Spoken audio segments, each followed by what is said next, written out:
Hello दोस्तों, आज की हम इस वीडियो में बात करेंगे क्लासिफिकेशन ऑफ कॉस्ट। बहुत ही इंपॉर्टेंट टॉपिक है, आप जैसे कि जानते हैं कॉस्ट अकाउंटिंग में। तो इसको आज हम पूरी डिटेल में बात करने वाले हैं। इससे पहले कि अगर आपने इसकी पहली वीडियो नहीं देखी है, that is elements of cost, उसका मैं लिंक डिस्क्रिप्शन में डाल रहा हूँ।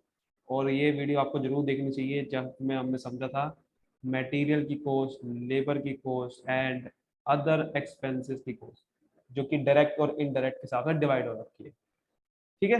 बाकी आप कॉस्ट अकाउंटिंग की प्लेलिस्ट में भी जा सकते हो और वीडियो देख सकते हो। तो चलिए शुरू करते हैं। सबसे पहले हम बात करते हैं क्लासिफिकेशन कॉस्ट हम करने के हवाले का। क्लासिफिकेशन होता है कि हम ना कॉस्ट को एक ग्रुप कर देते हैं किसी एक कॉमन करेक्टरिस्टिक के हिसाब से, कि यार ये कॉस्ट ना हमारी कंट्रोल से रिलेटेड है, ये टाइम से रिलेटेड है, ये डिसीजन से रिलेटेड है।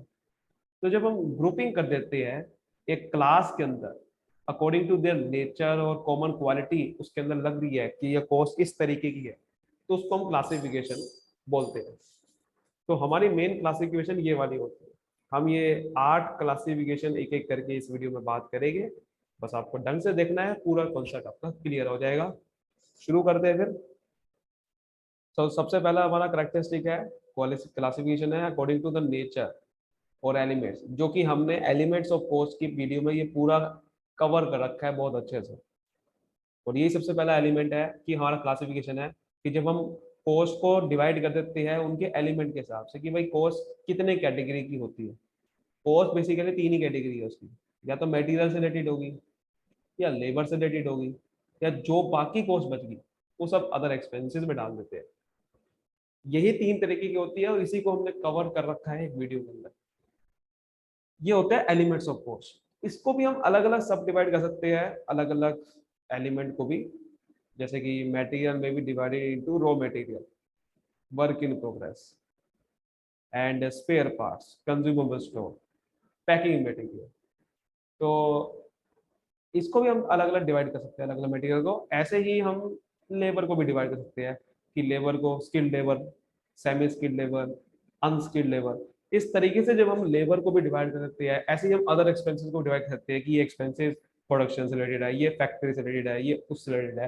तो बेसिकली इसको बोलते हैं एलिमेंट। जब हम कॉस्ट को डिवाइड कर देते हैं उनकी कैटेगरी के हिसाब से, ये कॉस्ट कितने तरीके की होती है, तो उसको हम अकॉर्डिंग टू नेचर बोलते हैं। अगली कॉस्ट और अगला क्लासिफिकेशन है हमारा according to the function of organization. Organization में जैसे फंक्शन परफॉर्म होते हैं उसके हिसाब से हमने कॉस्ट को डिवाइड कर दिया। बेसिकली हमारे ऑर्गेनाइजेशन में ये 4 तो फंक्शन परफॉर्म होते हैं, या तो हम मैन्युफैक्चरिंग करते हैं, या एडमिनिस्ट्रेटिव करते हैं, जो हम पॉलिसी फ्रेमवर्क करते हैं, पॉलिसी करते हैं, लोगों को मैनेज करते हैं। ये बेसिकली ऑफिस से रिलेटेड खर्चे बोलते हैं। तो उससे रिलेटेड खर्चे होते हैं, या हमारे सेल्स एंड डिस्ट्रीब्यूशन कॉस्ट होती है जो, या रिसर्च वाला। तो ये कुल मिला के इतने ही खर्चे होते हैं। मैन्युफैक्चरिंग को बोल सकते हैं फैक्ट्री से रिलेटेड, जैसे फैक्ट्री का रेंट हो गया, फैक्ट्री की इंश्योरेंस हो गया, फैक्ट्री के अंदर लेबर होगी। अब फैक्ट्री से रिलेटेड हमने सारे खर्चे मैन्युफैक्चरिंग में डाल दिए। एडमिनिस्ट्रेटिव हो गया कि भाई आप ऑफिस में जो काम करते हो उसको पॉलिसी बनाते हो, मैनेजर्स हैं हमारे सामने जो काम करते हैं मैनेजिंग का, वो सब एडमिनिस्ट्रेटिव आ गया। सेल्स में तो सारा आ गया भाई, सेल्स का काम सारा, सेल्स का उनकी सेल्समैन की सैलरी हो गया, डिस्ट्रीब्यूशन हो गया, मार्केटिंग हो गया। Research development, research and development की कोशिश आ गई, प्रोडक्ट में इंप्रूवमेंट लानी है, नया प्रोडक्ट बनाना है। ठीक है। तो बेसिकली जब हम फंक्शंस क्या क्या परफॉर्म करती है ऑर्गेनाइजेशन, उसके हिसाब से हम कॉस्ट को डिवाइड कर देते हैं, तो हमारी कॉस्ट कितने तरीके की हो जाती है। तो बेसिकली जैसे जैसे फंक्शन आएंगे उसके हिसाब से कॉस्ट आती रहेगी अलग अलग तरीके से। ऐसे होता है हमारा। नेक्स्ट हमारा क्लासिफिकेशन है अकॉर्डिंग टू द बिहेवियर और वेरिएबिलिटी। बिहेवियर के हिसाब से भी कॉस्ट होती है कि हमारा बेसिकली कॉस्ट ऐसी जो कि हम जितना काम कर रहे हैं उसके हिसाब से कॉस्ट करना। बिहेवियर और वेरिएबिलिटी का मतलब कि प्रोडक्शन के हिसाब से कॉस्ट वेरी करती रहती है, जो वो कॉस्ट कितने तरीके की होती है। पहला होता है हमारा फिक्स्ड कॉस्ट। फिक्स्ड कॉस्ट ऐसी कॉस्ट होती है जो कि हमारी सेम रहती है at every level of production. अब आप चाहे प्रोडक्शन जितनी मर्जी करो, फिक्स्ड कॉस्ट तो फिक्स्ड है, वो करनी ही पड़ेगी। Up to the installed capacity of plant, जितना आपने भाई प्लांट की कैपेसिटी है, सपोज करो आपके, आप प्लांट के अंदर एक आपने प्लांट लगाया और उसके अंदर आप 80% कैपेसिटी है, मतलब आप 80% प्रोडक्शन कर सकते हो। तो भाई उससे रिलेटेड आपको ये कॉस्ट फिक्स होती है। जैसे आपको 10,000 रुपये खर्चा करना ही करना है हर महीने। अब आपकी प्रोडक्शन चाहे जितनी मर्जी हो, अब चाहे पूरी कैपेसिटी पे काम नहीं भी कर रहे हो, हमें उससे मतलब नहीं है, पूरा खर्चा होगा। तो बेसिकली यही चीज होती है फिक्स्ड कॉस्ट। इसका अगर हम थोड़ा ग्राफ के थ्रू समझे, तो ग्राफ हमारा कुछ ऐसा बनता है, जैसे कि ये होगी हमारी लेवल ऑफ प्रोडक्शन, ये हमारी लेवल ऑफ प्रोडक्शन होगी कि कितनी प्रोडक्शन कर रहे हैं, ये होगी हमारी फिक्स्ड कॉस्ट। फिक्स्ड कॉस्ट को अगर हम ऐसे समझे तो फिक्स्ड कॉस्ट बेसिकली फिक्स रहती है, चाहे आप प्रोडक्शन कितने भी कर रहे हो। तो इसका ग्राफ बिल्कुल स्ट्रेट लाइन बनता है, क्योंकि हमारी जितनी मर्जी प्रोडक्शन कर लो वो सेम ही रहेगी। और साथ ही साथ सपोज करते हैं कि आपकी प्रोडक्शन आई हुई, तो इसका जो फिक्स्ड कॉस्ट की पर यूनिट कॉस्ट होती है वो गिरने लग जाती है। वो गिरने लग जाती है जैसे जैसे आप की जैसे जैसे आपकी प्रोडक्शन बढ़ती है, तो फिक्स्ड कॉस्ट पर यूनिट वो कम होती रहती है। क्यों कम होती रहती है? क्योंकि भाई प्रोडक्शन तो बढ़ रही है बट कॉस्ट नहीं बढ़ पा रही। फॉर एग्जाम्पल, मैं ये कहता हूँ कि मेरी कॉस्ट फिक्स कॉस्ट 1 लाख रुपए है। अब मैं चाहे 10,000 यूनिट बनाऊं चाहे 50,000 बनाऊं, अब सपोज करो जब आपके 10,000 यूनिट बनाई थी तो भी 1 लाख थी, 50,000 बनाए तब भी 1 लाख थी, लेकिन जो पर यूनिट कॉस्ट होगी वो तो कम हो जाएगी ना। क्योंकि जब मैं पर यूनिट एक यूनिट की कॉस्ट निकालूंगा, पहले मैं 10,000 पे यूनिट बना रहा था तो मेरी कॉस्ट तब भी 1 लाख थी, लेकिन उस समय जो है जब मैं पर यूनिट की कॉस्ट निकाल रहा था तो मेरी पर यूनिट की कॉस्ट कितनी थी? 10 रुपए थी। 10 रुपए एक पीस का मुझे कॉस्ट पड़ रही थी। लेकिन जब मैं 50,000 बना रहा हूँ तो फिक्स कॉस्ट तो वही की वही अटकी पड़ी है, कॉस्ट तो बढ़ी नहीं, लेकिन नीचे यूनिट बढ़ गई है। तो भाई मेरी कॉस्ट कितनी बढ़ गई है एक पीस की? सिर्फ 5 रुपए। तो जैसे जैसे आप प्रोडक्शन बढ़ाते रहते हो, फिक्स्ड कॉस्ट की पर यूनिट घटती रहती है, बिकॉज आपकी जो कॉस्ट है वो नहीं बढ़ रही, लेकिन जो प्रोडक्शन यूनिट है वो बढ़ती जा रही है। तो एक पीस की जो कॉस्ट पहले ज्यादा पड़ रही थी, अब आपको वही कॉस्ट कम पड़ने लग जाएगी, बिकॉज पीस तो ज्यादा बन रही है but production sorry fixed cost ज्यादा नहीं होगी। तो इसकी वजह से हमारी fixed cost per unit same रह जाती है। ठीक है, समझ आ गया आपको? आगे बढ़े। अगली है हमारी वेरिएबल कॉस्ट। वेरिएबल कॉस्ट होती है जो कि हमारी बदलती रहती है। जैसे आप प्रोडक्शन जितनी करोगे उसके हिसाब से वेरिएबल होती है। आप प्रोडक्शन इंक्रीज करोगे तो इंक्रीज हो जाएगी, डिक्रीज करोगे तो डिक्रीज हो जाएगी। ये बेसिकली हमारी ऐसी कॉस्ट होती है जैसे कि मटेरियल की कॉस्ट, लेबर की कॉस्ट, पावर, रिपेयर, क्योंकि ये सब ऐसी कॉस्ट होती है जितना आप प्रोडक्शन करते हो तभी रखोगे। मटेरियल आप तभी खरीदोगे जब प्रोडक्शन होगी, लेबर तभी खरीदोगे जब लेबर एक्चुअल प्रोडक्शन होगी, पावर, रिपेयर, ये सब चीजें तभी कराओगे जब प्रोडक्शन होती है। तो कुछ ऐसे खर्चे जो कि अगर मैं बोलूँ डायरेक्ट खर्चे होते हैं, जो डायरेक्ट खर्चे, वो सारे खर्चे वेरिएबल की कॉस्ट में आ जाते हैं। डायरेक्ट खर्चे, डायरेक्ट खर्चे अगर आपको समझने हैं तो मेरी आपको पिछली वीडियो देखनी पड़ेगी एलिमेंट्स वाली। तो इसका ग्राफ समझते हैं जरा। इसका ग्राफ कैसे बनेगा, इसका ग्राफ थोड़ा समझने की कोशिश करते हैं। ग्राफ बेसिकली ज़्यादा कुछ टिपिकल है नहीं इसके अंदर। ग्राफ बड़ा सिंपल सा बनेगा इसका, क्योंकि जैसे कि हमने अभी समझा, ये प्रोडक्शन के हिसाब से चेंज होती रहती है। तो अगर हम इसको देखें कि ग्राफ कैसे बनेगा, तो वेरिएबल कॉस्ट यहाँ लिखेंगे। ये कॉस्ट बदलती रहती है तो हम सीधी नहीं बना सकते। ये कॉस्ट क्या रहेगी? जीरो लेवल पे जीरो रहेगी। अगर आपका आउटपुट जीरो है तो जीरो रहेगी, लेकिन जैसे जैसे बढ़ता रहेगी तो ये कॉस्ट भी बढ़ती रहेगी इस तरीके से। तो ये होती है हमारी वेरिएबल कॉस्ट। अगर आपका आउटपुट जीरो है तो जीरो कॉस्ट है, लेकिन जैसे आउटपुट बढ़ेगा ये कॉस्ट भी उसी के हिसाब से पर यूनिट बढ़ती रहेगी। वेरिएबल कॉस्ट बढ़ती रहेगी, पर यूनिट भी बढ़ती रहेगी। ठीक है ना? जैसे फिक्स्ड कॉस्ट पर यूनिट यहाँ पर घटती जा रही थी, ये वेरिएबल कॉस्ट पर यूनिट बढ़ती ही जाएगी, बिकॉज उतना ही आप एक पीस के हिसाब से इसको कॉस्ट करते हो। कि अगर आपने एक पीस बनाया तो इसकी कॉस्ट है 1 रुपया मान लो, 2 पीस बनाए तो इसकी कॉस्ट हो जाएगी 2 रुपए। जितनी ज्यादा पीस बनाओगे उसके हिसाब से पीस के हिसाब से बढ़ती रहती है। ठीक है ना? अगर आपने कहा कि मेरी ये एक पीस की कॉस्ट है 100 रुपए की, तो अगर आपने 1,000 पीस बनाए तो ऑब्वियसली बात है आपकी कॉस्ट कितनी हो जाएगी? 100 × 100 मतलब कितनी होगी? 10,000 रुपये। तो ये पीस के हिसाब से बदलती रहती है, जितने ज्यादा आप पीस बनाओगे उसके हिसाब से ये कॉस्ट बढ़ेगी। तो वेरिएबल कॉस्ट डिपेंड करती है पूरी की पूरी प्रोडक्शन के ऊपर। अगर प्रोडक्शन जीरो है तो जीरो रहेगी, नहीं है तो नहीं। और अगर मैं फिक्स्ड कॉस्ट की बात करूँ वो यहाँ पर सेम रहती है इस तरीके से। समझ आ गया आपको? अगली कॉस्ट सेमी वेरिएबल कॉस्ट होती है। सेमी वेरिएबल दोनों का मिश्रण होता है, फिक्स्ड कॉस्ट और वेरिएबल कॉस्ट का। जिसके अंदर फिक्स्ड भी होती है, वेरिएबल भी होती है। इसको स्टेप स्टेप कॉस्ट भी बोलते हैं।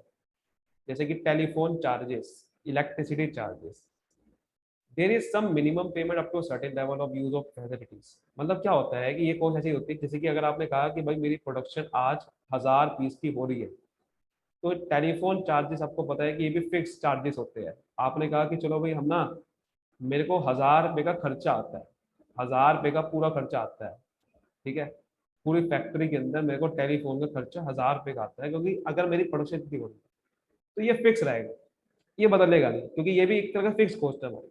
लेकिन जैसे मैं अगर प्रोडक्शन बहुत ज्यादा बढ़ा दूंगा, सपोज करो मेरी 5000 पीस बन रहे हैं, अब 5000 पीस बन रहे हैं, तो आपने कहा कि मुझे ना अब यहाँ पर ना थोड़ा सा अलग अलग डिपार्टमेंट और खोलने पड़ेंगे, जिससे ताकि मैनेज हो सके। तो टेलीफोन मुझे और लाने पड़ेंगे, टेलीफोन मुझे और इंस्टॉल करना पड़ेगा, तो मेरे टेलीफोन का खर्चा अब 1000 रुपये में रह गया, 5000 रुपये हो गए।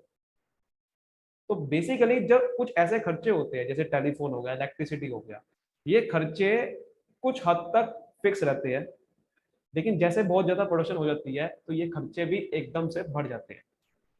रेंट, फैक्ट्री का रेंट नहीं बदलेगा, लेकिन कुछ ऐसे खर्चे होते हैं जो कि फिक्स कुछ हद तक रहते हैं और बाद में बढ़ जाते हैं, उसको बोलते हैं सेमी वेरिएबल कॉस्ट। तो सेमी वेरिएबल कॉस्ट में डायग्राम कुछ ऐसा बनता है कि ये पहले फिक्स है, फिर बढ़ जाएंगे, फिर दोबारा फिक्स हो जाएंगे, फिर बढ़ जाएंगे, फिर दोबारा फिक्स हो जाएंगे। तो इसी को बोलते हैं स्टेप कॉस्ट, कि स्टेप बाय स्टेप जो बढ़ते रहते हैं, that is called step cost. समझ आ गया आपको बात? अगली कॉस्ट है हमारी अकॉर्डिंग टू कंट्रोलेबिलिटी में। कंट्रोलेबिलिटी में क्या होता है कि ऐसी कॉस्ट जो कि आप कंट्रोल कर सकते हो by the action, direction, guidance, watching of manager, कि किसी भी एक्शन से, आप अपने डिसीजन से, गाइडेंस से उसको कंट्रोल कर सकते हो। वो हमने डिवाइड कर दी दो कॉस्ट में, that is controllable cost and uncontrollable. Controllable cost वो कॉस्ट जो वेरिएबल कॉस्ट होती है, बिकॉज वेरिएबल कॉस्ट ऐसी कॉस्ट है जो कि मुझे पता है कि मैं अपने हिसाब से खरीदूंगा जितना मुझे जरूरत है। जैसे मटेरियल मुझे जितना जरूरत है मैं उतना खरीदूंगा, मेरे हाथ में है, लेबर मेरे हाथ में है। लेकिन जो फिक्स कॉस्ट होती है वो हमारी अनकंट्रोलेबल कॉस्ट आती है, यही लिखा हुआ है, variable cost are uncontrollable as a wastage of material up to a certain level. Wastage मेरे हाथ में है कि वेस्टेज करनी कि नहीं करनी, आइडियल टाइम, कि हमारा फालतू का टाइम वेस्ट तो नहीं हो रहा। If it is of abnormal nature, अगर ये एबनॉर्मल नेचर का है, गलत तरीके से हम उसको यूज कर रहे हैं मटेरियल, लेबर, सब को, तो control on the abnormal wastage of power और फ्यूल, ये सब चीजों को हम, जैसे कि एबनॉर्मल नेचर का अगर आपका ये आपका कुछ है, मतलब एबनॉर्मल नेचर होता है कि जो आपके पता नहीं था कि होना, ये होना नहीं चाहिए था बट हो गया। जैसे पावर और फ्यूल का एकदम से आपने, आप कंट्रोल करना पड़ेगा आपको, अगर वो एबनॉर्मल नेचर का है, आपका कोई एबनॉर्मल वेस्टेज हो रही है पावर फ्यूल की, तो उसको फिर आपको उस हिसाब से कंट्रोल करना पड़ता है, that is called controllable cost. Controllable cost variable cost होती है, और कुछ ऐसी कॉस्ट इसके अंदर हो सकती है जो कि एबनॉर्मल नेचर की है, तो उसको फिर आपको बहुत अच्छे से डिसीजन के साथ, अच्छे से गाइडेंस के साथ कंट्रोल करना पड़ेगा। अनकंट्रोलेबल कॉस्ट होती है ऐसी cost which cannot be influenced by the action of specified member। हर एक, मतलब ये कंट्रोल नहीं कर सकते आप इसको, क्यों? क्योंकि भाई जैसे कि फिक्स कॉस्ट है, अब फिक्स कॉस्ट ऐसी कॉस्ट है जो कि मैं कंट्रोल नहीं कर सकता। जैसे कि आपका कोई न्यू बिल्डिंग आप सेटअप कर रहे हो, न्यू मशीनरी लगा रहे हो, और ऐसे भी होती है कॉस्ट जैसे कि जो आपके हाथ में नहीं होती। फॉर एग्जांपल एक सर्विस डिपार्टमेंट है, या एक पावर डिपार्टमेंट है, ठीक है। अब पावर डिपार्टमेंट है, उसने कितनी पावर का खर्चा किया, जैसे कि 1000 रुपये वो बिजली का खर्चा कर रहा है, और ये ने 3 डिपार्टमेंट में सप्लाई कर दिया, ए बी सी। तो ए बी सी अपने पावर को रिकॉर्ड कर देगी इतना खर्चा हुआ, लेकिन ये खर्चा वो क्या कंट्रोल कर सकते हैं? नहीं कर सकते, क्योंकि पावर डिपार्टमेंट वो खर्चा कर रहा है। तो ऐसे कॉस्ट भी अनकंट्रोलेबल कॉस्ट होती है, जो कि आपके हाथ में है ही नहीं, कंट्रोल नहीं कर सकते, क्योंकि वो दूसरा डिपार्टमेंट कर रहा है वो कॉस्ट। तो वही लिखा हुआ है, जैसे rent of factory building is beyond the control at operating level, क्योंकि रेंट वाला डिसीजन टॉप लेवल लेते हैं कि रेंट कितना देना फैक्ट्री का।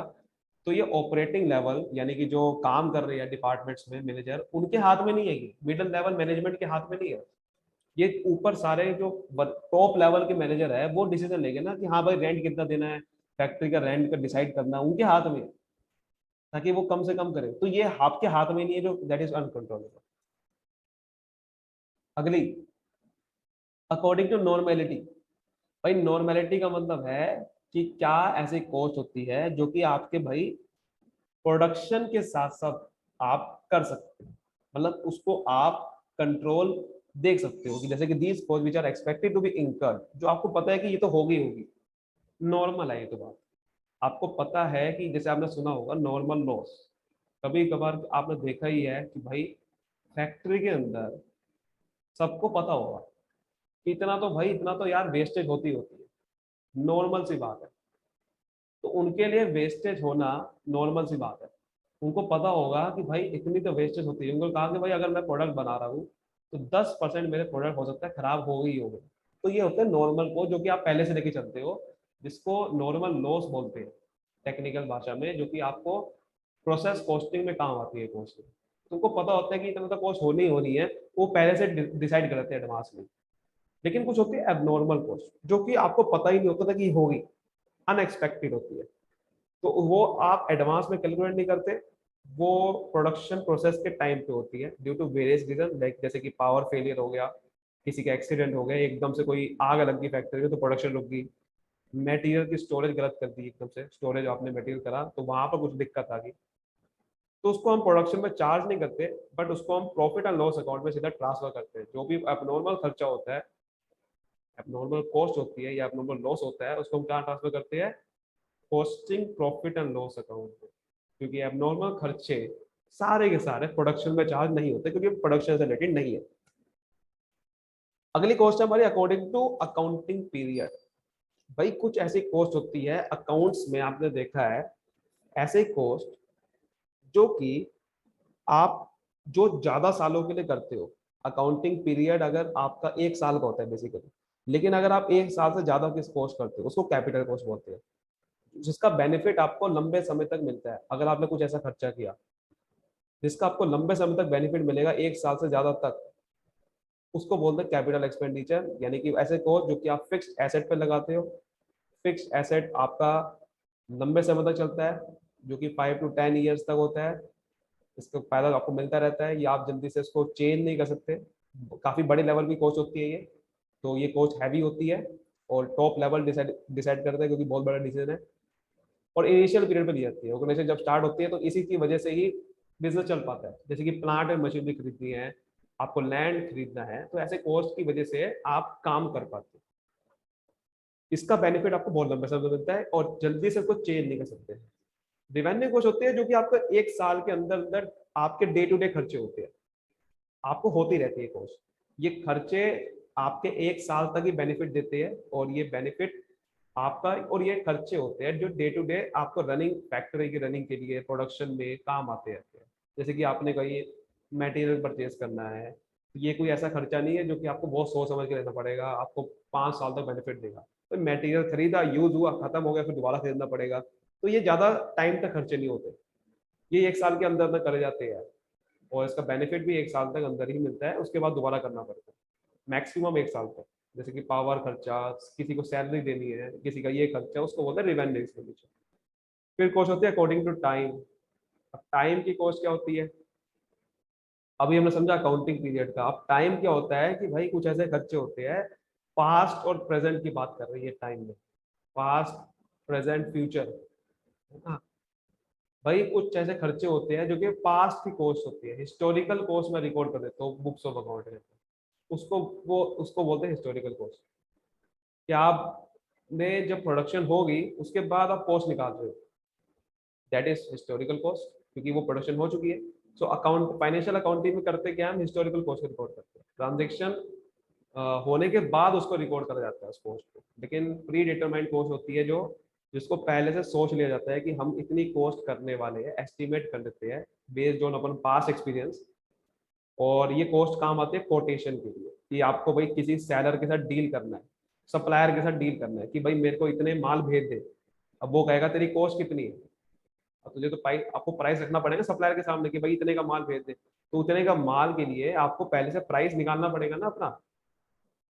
और कोई, कई लोग आपको एडवांस ऑर्डर दे देते हैं कि भाई आपको, मुझे ना एडवांस एडवांस ऑर्डर, आपने भाई एक सप्लायर ने कहा कि मुझे ना एक एडवांस 1000 पीस का एडवांस एडवांस ऑर्डर चाहिए। तो भाई अब आपको प्राइस बताना पड़ेगा ना, तो उसको प्राइस एस्टिमेट करना पड़ेगा, प्री डिटरमाइन करना पड़ेगा। समझ गए ना मेरी बात को।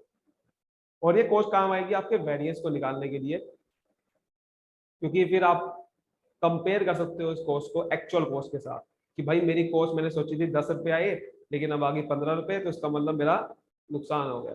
अगर ये सोचते ही नहीं कि प्री डिटरमाइंड कॉस्ट क्या थी, तो फिर आप कंपेयर नहीं कर सकते, डिसीजन मेकिंग नहीं कर सकते कि मैं सही काम कर रहा हूँ गलत कर रहा हूँ। अगला होता है प्लानिंग एंड कंट्रोल में हिसाब से, जैसे कि कुछ होती है बजटेड कॉस्ट। वही कॉस्ट है ये जो एस्टिमेट कर लेते हैं भाई। इसमें क्या होता है कि बजट बनाते हैं, हर एक कॉस्ट का बजट बनाते हैं। बजट क्या होता है कि हम एस्टिमेट कर लेते हैं पहले से ही कॉस्ट, वही चीज है बिल्कुल जैसे कि प्री डिटरमाइंड कॉस्ट होती है ना, वैसे यही है। बस इसमें बजट बनाते हैं। बजट होता है इसमें कि भाई इसके अंदर एक स्पेसिफिक तरीके से बजट होता है। पहले एक बजट होता है, मेन बजट बनता है और स्टार्टिंग में बन जाता है ये। और ये स्पेसिफिक डिसीजन मेकिंग के लिए होता है, जैसे कि आपका मैन्युफैक्चरिंग, एडमिनिस्ट्रेशन, सेल्स, इन सब में बजट बनाया जाता है कि भाई मुझे इतने सारे खर्चे करने हैं, तो बजट बनाया जाता है अलग अलग तरीके से। मटेरियल कॉस्ट बजट बना दिया कि भाई मटेरियल पे मुझे इतना खर्चा करना है। प्री डिटरमाइंड कॉस्ट क्या था कि मुझे पर यूनिट कॉस्ट इतनी करनी है, कि एक पीस में खर्चा जाऊँ। इसमें क्या होता है, बजट बनता है कि भाई मटेरियल के इतना खर्चा होगा, लेबर का इतना खर्चा करना है, इस साल मुझे इतना खर्चा करना है, उसे कहते हैं बजट, जो कि पहले से बनाया जाता है। न्यूमेरिकल स्टेटमेंट होती है। Standard cost predetermined cost ही है और कुछ नहीं है, बस इसको अलग कैटेगरी में डाल दिया है और कुछ नहीं है। ये कोर्स बेसिकली बस क्या होता है कि ये दोनों कोर्स ना हमारी एक टेक्निक्स है बजटरी कंट्रोल। ये बजट कोर्स में काम आता है। बजटरी कंट्रोल एक पूरा चैप्टर है। स्टैंडर्ड कॉस्टिंग एक पूरा चैप्टर है, उसमें क्या है इसलिए बोल रहा है प्लानिंग एंड कंट्रोल। ये कोर्स क्या करती है, प्लानिंग कंट्रोल में काम आती है, कोर्स को कंट्रोल करने के लिए काम आती है ये कोर्स।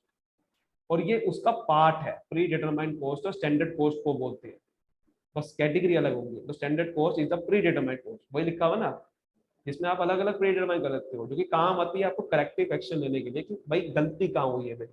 फ्यूचर में आप देख सकते हो ना कि मैंने जो सोचा था वो क्यों नहीं हुआ, वही चीज है। और बजट कॉस्ट क्या काम आती है, बजट बनाने के लिए। बजट बनते हैं अलग अलग तरीके से कंपनी के अंदर, कि भाई सेल्स का बजट है, मार्केटिंग का बजट है, उसके अंदर बजट बजटरी कंट्रोल करने के काम आता है कि भाई मैंने जितना खर्चा करना था वो हुआ क्यों नहीं। इसमें बस पर यूनिट कॉस्ट के बारे में सोचते हैं, उसमें टोटल कॉस्ट के बारे में सोचते हैं, ऐसा समझ सकते हो आप। फिर है हमारा मैनेजर डिसीजन में ये कॉस्ट, ये बहुत इंपॉर्टेंट कॉस्ट है सारी की सारी। मैनेजर डिसीजन में कॉस्ट हमारी, तो अकॉर्डिंग टू मैनेजरल डिसीजन, कि आपका मैनेजमेंट कैसे डिसीजन लेती है, उसके हिसाब से भी कॉस्ट बनेगी है। तो वो मैनेजमेंट डिसीजन लेती है जैसे कि मार्जिनल कॉस्ट से। अब मार्जिनल कॉस्ट होती है वेरिएबल कॉस्ट, और कुछ नहीं होता ये। वेरिएबल कॉस्ट का टोटल होता है मार्जिनल कॉस्ट हमारा। तो बेसिकली हमारी ऐसी कॉस्ट होती है जो कि बदलती रहती है। जैसे आप प्रोडक्शन करोगे, change in total cost due to increase और decrease in production by 1 unit. आपने 1 यूनिट कॉस्ट बदली तो प्रोडक्शन बदल जाएगी, वही कॉस्ट होती है वेरिएबल, और कुछ नहीं है ये। तो it is the cost of one additional unit, कि एक एक्स मार्जिनल मतलब क्या, कि एक एक्स्ट्रा यूनिट बनाने में कितनी कॉस्ट आएगी। जैसे आपने कहा कि भाई एक पीस की कॉस्ट 1000 रुपये है, तो मैं बता सकता हूँ ना कि एक पीस अगर आपने एक्स्ट्रा बनाया तो 1000 रुपये और लगेंगे। इसी को बोलते हैं मार्जिनल कॉस्ट। आगे बढ़े, अगली कॉस्ट है संक कॉस्ट। संक कॉस्ट का मतलब होता है ऐसी कॉस्ट जो कि आपका भाई बदल नहीं सकते। आपने एक बार डिसीजन ले लिया कि मुझे बिल्डिंग खरीदनी है, ये फिक्स कॉस्ट होती है बेसिकली हमारी, कि बिल्डिंग परचेज करनी है, इसको बोलते हैं संक कॉस्ट। इसको आप जल्दी से चेंज नहीं कर सकते, which can not be alter. एक बार ले लिया डिसीजन, ले लिया, खत्म, उसके बाद चेंज नहीं कर सकते आप। तो वही लिखा हुआ है, बस the land is purchase, building is constructed, तो the sunk cost is very difficult to change by decision later. इसको डिसीजन लेने में काम नहीं आता इतना ये कॉस्ट, जितना मार्जिनल कॉस्ट आती है काम। मार्जिनल कॉस्ट सबसे बेस्ट कॉस्ट होती है कि भाई डिसीजन लेने में, कि भाई ये मशीन खरीदूं ना खरीदूं, इतना खर्चा मेरा होगा कि नहीं होगा, कॉस्ट मेरी कितनी लगेगी एक पीस पे, है ना। फिर होते शट डाउन कॉस्ट होती है। शट डाउन कॉस्ट का मतलब कि भाई अगर मेरा, जैसे कि आपको कुछ बंद हो गया बिजनेस, तो उसके हिसाब से मेरे कितना खर्चा आ जाएगा, ये फिक्स कॉस्ट को बोलते हैं। कि मैंने कहा कि बिजनेस एक्टिविटी सस्पेंड होगी, बंद हो गया पूरा बिजनेस, लेकिन कुछ कॉस्ट होती है जो देनी पड़ेगी आपको, जैसे कि रेंट, फैक्ट्री का रेंट तो बना, फैक्ट्री का रेंट तो देना ही पड़ेगा, रिपेयर मेंटेनेंस तो करानी पड़ेगी। तो ऐसे ही कॉस्ट जो कि बिजनेस बंद होने के बाद भी चलती रहेगी, तो शट डाउन कॉस्ट कहते हैं उसे। तो शट डाउन कॉस्ट बहुत डिसीजन में काम आती है कि भाई ये कम से कम होनी चाहिए।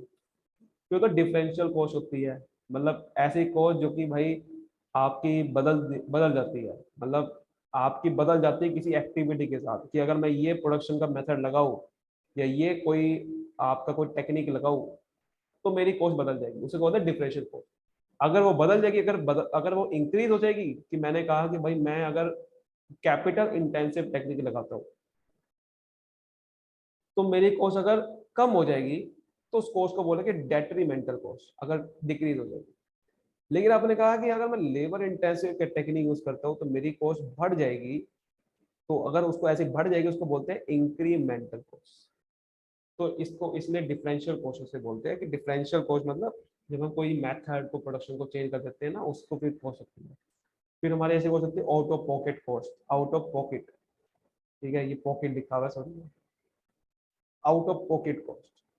आउट ऑफ पॉकेट का मतलब जो आपकी जेब से दी जाती है, जो कि आउटसाइडर को पेमेंट करनी पड़ती है ना, तो आपको अपनी जेब से करनी पड़ती है, और आपके कैश एक्सपेंडिचर होते हैं। और वो बहुत इंपॉर्टेंट कॉस्ट होती है, जैसे कि वो, हाँ, this cost is relevant for manager decision making, बहुत इंपॉर्टेंट होती है क्योंकि सेलिंग प्राइस फिक्स करने के लिए आपको ये कॉस्ट देखनी पड़ती है कि भाई अगर मैंने ये डिप्रेशन पीरियड आ गया है, मेक और बाय डिसीजन लेना है कि भाई इस मशीन को अपने खुद से बनाऊं या बाहर से लूं, तो उसके लिए आपको देखना पड़ेगा खर्चा मेरा पॉकेट से कितना होगा, कैश एक्सपेंडिचर कितना होगा। फिर होता है हमारा इम्प्यूटेड कॉस्ट या नोशनल कॉस्ट जिसे बोलते हैं। सर ये नोशनल कॉस्ट क्या होती है? नोशनल कॉस्ट मतलब आपकी इमेजिनरी, इमेजिनरी कॉस्ट, मतलब एक्चुअल में कॉस्ट हुई नहीं है आपकी, बट आप तब भी इसको रिकॉर्ड कर रहे हो अपने बुक्स ऑफ अकाउंट। ये कॉस्ट काम आती है आपके डिसीजन मेकिंग के लिए, बहुत ज्यादा काम आती है डिसीजन मेकिंग के लिए, ठीक है। मतलब एक्चुअल में कॉस्ट नहीं हुई आपको, लेकिन आप ये सोच रहे हो कि यार ये कॉस्ट हो सकती है, जैसे कि मेरा किसी कैपिटल डाली है ओनर्स ने, तो आपने सोचा कि यार इंटरेस्ट ऑन ओन कैपिटल भी तो एक कॉस्ट है। रेंट ऑफ ओनर्स बिल्डिंग, अगर मैं कोई अपने मालिक की बिल्डिंग ही यूज कर रहा हूँ तो उसका रेंट भी एक कॉस्ट है। एक्चुअल में आपने दिया नहीं है रेंट, बट आप सोच रहे हो कि यार वो रेंट मांग सकता है, तो उसकी भी तो कॉस्ट है।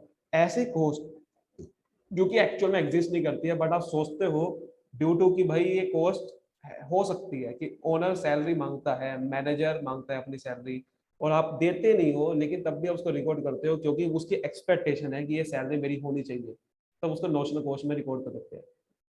फिर होते हैं रिप्लेसमेंट कॉस्ट, ऐसे कॉस्ट जो कि अगर एसेट को मेरे को रिप्लेस करना है, रिप्लेस का मतलब इसको, भाई एसेट पुराना हो गया, इसको मार्केट में सेल करना है, और अगर वही एसेट मुझे नया खरीदना है तो वो कितने का पड़ेगा,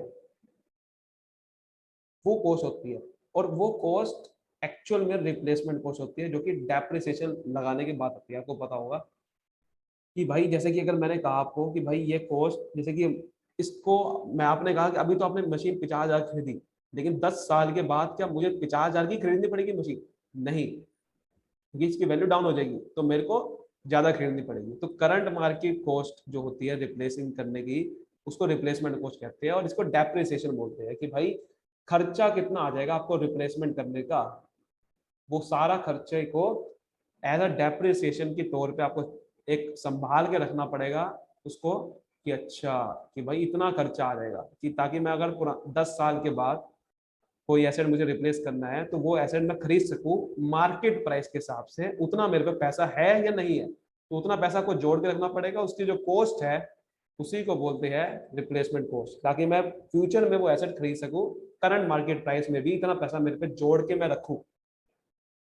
फिर होता है कन्वर्जन कॉस्ट, कि मैं अगर, मतलब कोई अगर रॉ मटेरियल खरीदता हूँ, तो उस रॉ मटेरियल को बनाने से लेकर फिनिश गुड्स तक कितना खर्चा होता है, दैट इज कन्वर्जन कॉस्ट। इसमें सारी कॉस्ट आती है फैक्ट्री की सारी सारी, कि रॉ मटेरियल कन्वर्ट करने से फिनिश प्रोडक्ट बनाने तक, जैसे कि आपको लेबर लगानी पड़ती है, डायरेक्ट सारे खर्चे करने पड़ते हैं, फैक्ट्री की ओवरहेड करने पड़ती है, ये तो खर्चे होते हैं ना, direct material, direct labour, direct overheads, ये फैक्ट्री के ओवरहेड भी लगाने पड़ते हैं आपको, ये सारे फैक्ट्री के जो खर्चे होते हैं।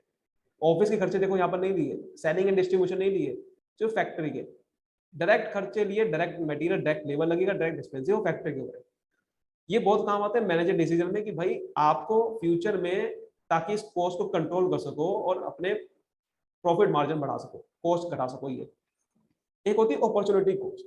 अपॉर्चुनिटी कॉस्ट होती है कि यार अगर मैंने ये डिसीजन लिया तो इससे मेरे को क्या नुकसान हो जाएगा। जैसे आपको पता, आपको लगता होगा कि यार मैंने अगर ये, मतलब ये यहाँ इस स्टॉक में या इस फिक्स डिपॉजिट में सपोज करो मैंने 5,000 रुपये लगा दिए, लेकिन अगर मैं यहाँ पर 5,000 रुपये लगा दूंगा तो शायद मैं ये, मेरे को नुकसान हो जाएगा, क्योंकि अगर मैं यही 5,000 रुपये मैं अपना, इससे मैं सपोज करो कैमरा खरीद सकता था, तो ये जो कैमरे की कॉस्ट है इसको बोलेंगे अपॉर्चुनिटी कॉस्ट। कि जब मैं फिक्स डिपॉजिट में पैसा लगा दूंगा, इसमें मुझे जो नुकसान हो गया है वो है कि दूसरी जगह पैसा लगा सकता था, वो होती है अपॉर्चुनिटी कॉस्ट। कि it is a value of sacrifice made for benefit on opportunity forgone, जो मुझे अपॉर्चुनिटी मेरी निकल गई है दूसरी हाथ से, दैट इज अपॉर्चुनिटी। जैसे कि अगर आप फंड्स किसी बिजनेस में लगाते हो तो ये आपका पैसा अपॉर्चुनिटी कॉस्ट में निकल चुका है। अपॉर्चुनिटी कॉस्ट क्या है कि उस पैसे को आप बैंक में रख सकते थे और इंटरेस्ट आ सकता था। तो वो अपॉर्चुनिटी को लेते लेते हैं हम कभी हर बार, ताकि हमें कि एक्चुअल में हमारा सही हम कॉस्ट सारी सारी ले सके।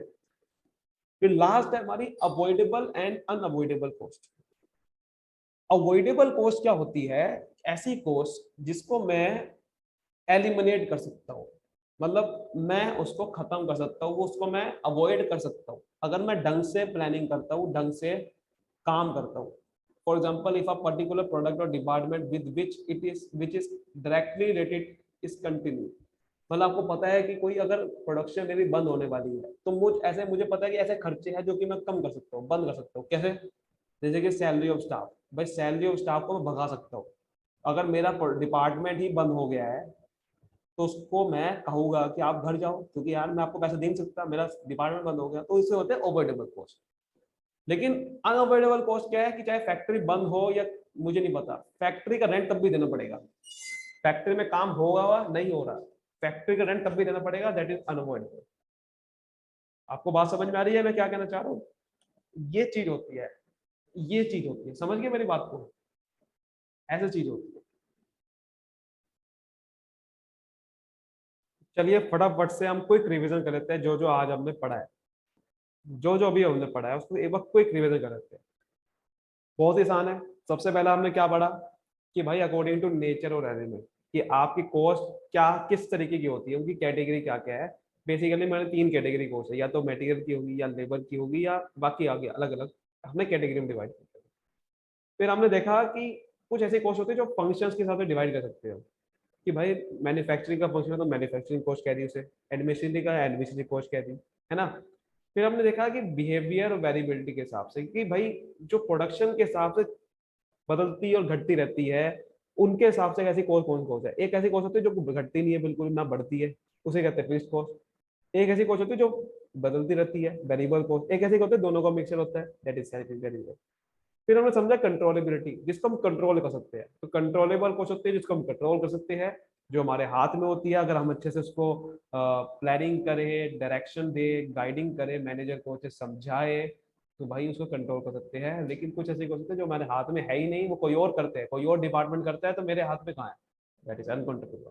फिर होते हैं नॉर्मेलिटी की, भाई यहाँ कुछ होते हैं नॉर्मल कॉस्ट, जो मुझे पता है कि जैसे मैं घर बनाने वाला हूँ, मुझे पता है कि भाई ये आर्किटेक्ट खर्चा आएगा, ये मैप बनाना पड़ेगा, ये डिजाइन बनाना पड़ेगा, जो मुझे पता है कि शुरू होने से पहले काम की इतनी कॉस्ट आएगी, that is normal cost.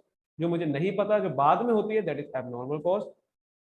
Accounting period के हिसाब से, कि जो अकाउंटिंग पीरियड में भाई अगर 1 साल से ज्यादा कॉस्ट हो रही है, दैट इज कैपिटल कॉस्ट। जो 1 साल के अंदर अंदर सारी कॉस्ट होती है, जो आपका बेनिफिट 1 साल के अंदर अंदर देती है, या डे टू डे खर्चे होते हैं, that is revenue cost. According to time, past cost होती है हिस्टोरिकल कॉस्ट, जो कि मैं बुक्स ऑफ अकाउंट में फाइनेंशियल अकाउंटिंग उससे ही होती है। एक होती है प्री डिटरमाइंड कॉस्ट, जो कि मुझे काम आती है, कि जैसे मैं कोटेशन दे रहा हूँ, कुछ मुझे टेंडर देना है, मुझे जैसे कि वही लिखा ना, कोटेशन फाइल करनी है या टेंडर फाइल करना है, ठीक है, दैट इज दिस कॉस्ट। है ना। जैसे टेंडर होता है कि भाई हम कहते हैं सप्लायर को कि आप मुझे प्राइस बताओ कितने का आप माल देना चाहते हो, फिर हम कोट करते हैं कि भाई इतने का हम आपको माल देते हैं, दैट इज कोटेशन। तो बेसिकली ये चीज होती है। और ये that is pre determined cost. फिर होती है प्लानिंग एंड कंट्रोल, जिसको हम भाई जिस कॉस्ट से हम प्लानिंग और कंट्रोलिंग करते हैं, कि हम कॉस्ट को पूरे के पूरे, हमारा मैनेजमेंट फंक्शन इससे होता है। फिर होता है बजटेड, एक होता है बजटेड कॉस्ट जिसमें बजट बनाते हैं, एक होती है स्टैंडर्ड कॉस्ट जिससे स्टैंडर्ड कॉस्टिंग करके हम वेरिएशंस फाइंड करते हैं, और फिर वहां से प्लानिंग एंड कंट्रोलिंग करते हैं। फिर मैनेजर डिसीजन जहां से लिए जाते हैं, that is according to manager decision. Marginal cost होती है बहुत इंपॉर्टेंट, संक कॉस्ट होती है जो कि हमारे लिए इतनी इंपॉर्टेंट नहीं होती मैनेजर डिसीजन में। शट डाउन कॉस्ट होती है कि भाई बिजनेस बंद करना पड़ेगा नहीं करना पड़ेगा, वो देखनी पड़ती है। तो यानी कि बिजनेस बंद करने के बाद जो चलती रहती कॉस्ट, उसके हिसाब से देखना पड़ता है कि इससे ये डिसाइड करता है कि हमें बिजनेस बंद करना चाहिए या चलते रहना चाहिए। डिफरेंशियल कॉस्ट होती है कि भाई अगर मैं ये लूँ या वो लूँ, ये मेथड इस्तेमाल करूँ तो मेरी कॉस्ट बढ़ेगी घटेगी। आउट ऑफ पॉकेट कॉस्ट होती है कि अगर मैं भाई पेमेंट जो आउटसाइडर को देता हूँ अपने जेब से, कैश एक्सपेंडिचर होता है, तो उस वो वाली जो कॉस्ट है वो that is called out of pocket cost. Imputed cost होती है जो कि नॉशनल कॉस्ट होती है, जो कि हमें भाई एक्चुअल में नहीं होती, बट हमें तब भी रिकॉर्ड कर देते हैं ताकि हम देखते हैं कि क्योंकि एक्चुअल में जो हमारे ओनर्स है, जो कि हमारे एक्चुअल में उनकी एक्सपेक्टेशन के अकॉर्डिंग। रिप्लेसमेंट कॉस्ट होती है जो कि भाई अगर मैं एसेट को रिप्लेस करूंगा, जैसे कि जितनी उसकी लाइफ है उसके बाद उतना मेरे पे पैसा होना चाहिए, उसकी जो मेरे को पैसा लाना पड़ेगा उसकी कॉस्ट क्या है, दैट इज रिप्लेसमेंट कॉस्ट। कि अगर मुझे 50,000 का एसेट है आज और फ्यूचर में मुझे 1 लाख रुपए चाहिए होंगे 10 साल के बाद तो इसको नया खरीदने के लिए, तो 1 लाख रुपए जोड़ना, वो पूरी की पूरी कॉस्ट को रिप्लेसमेंट कॉस्ट कहते हैं। और ये डेप्रिसिएशन की बेसिकली कॉस्ट होती है और कुछ नहीं होता। उसके बाद होता है कन्वर्जन कॉस्ट। कन्वर्जन कॉस्ट होती है हमारी कि भाई एक रॉ मटेरियल को फिनिश प्रोडक्ट लाने में कितना टाइम लगता है, that is conversion cost. Opportunity cost होती है कि मैंने ये छोड़ दिया, एक एक एक को पकड़ा तो दूसरा जो छूट गया उसकी अपॉर्चुनिटी छूट गई, that is opportunity cost. Avoidable and unavoidable, जिसको मैं अवॉइड कर सकता हूँ, जिसको मैं अनअवॉइड, जो बिल्कुल unavoidable. I hope all the classification are clear, और अच्छे से क्लियर हुए तो वीडियो को जरूर लाइक करना, फैला देना। तब तक के लिए मिलते हैं, bye bye, thank you, all the best, bye bye.